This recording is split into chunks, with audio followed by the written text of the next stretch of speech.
Good afternoon. My name is Bill Stubbles. I'm one of the solutions engineers here for the GoAnywhere product.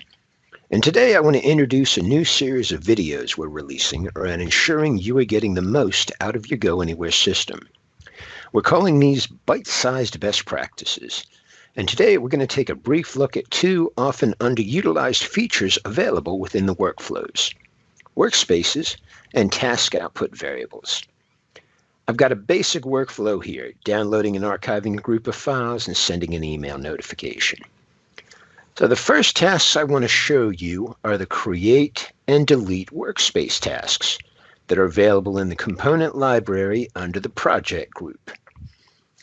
These tasks have no parameters other than an optional label, and what these tasks do is set aside some temporary memory, a temporary directory under the default workspaces directory that you can then use during the course of this particular workflow. So the next task that I want to touch on is the task output variables. Many of the tasks within the component library involve the transfer or movement of data from point A to point B. That's GoAnywhere's primary function. These tasks typically include a set of output variables.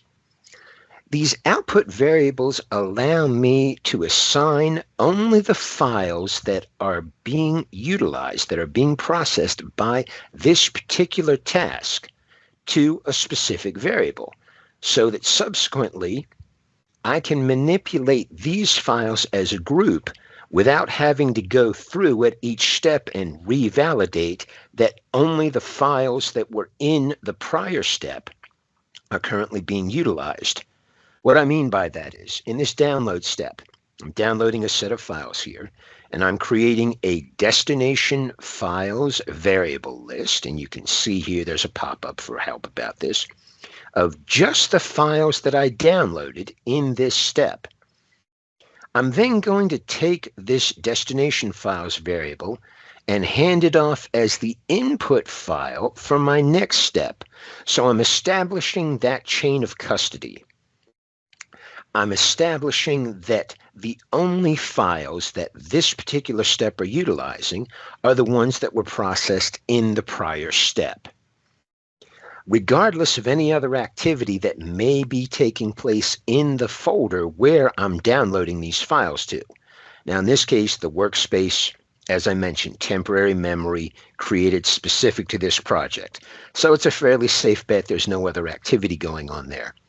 But if you do have scenarios where you're moving files in and out of folders that may have other activity going, the destination files variable, the output variables, can be your single most elegant method of ensuring that you're only working with a discrete set of files from step 1 to step 2 to step 3.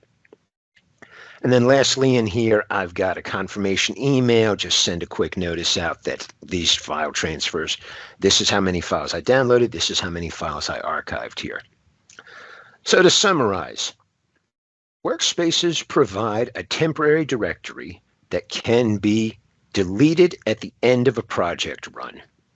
And output variables provide a way for me to ensure that at each step of the workflow, I'm only working with the discrete set of files that I was working with in that prior step. Thank you very much for your time and attention. Hope you look forward to our further offerings in this series.